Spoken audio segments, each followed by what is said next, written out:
घेऊन शिजार ताजा ताजा दादा ताजा ताजा चिकना चिकना म्हावरा माझा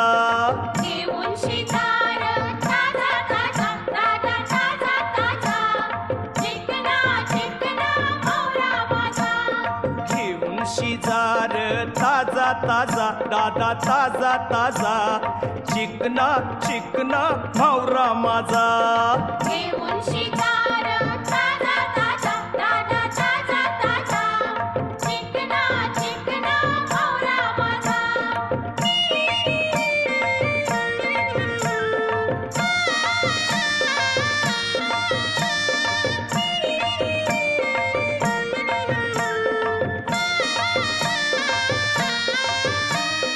विश्वास ठेवर सांगतय नक्की या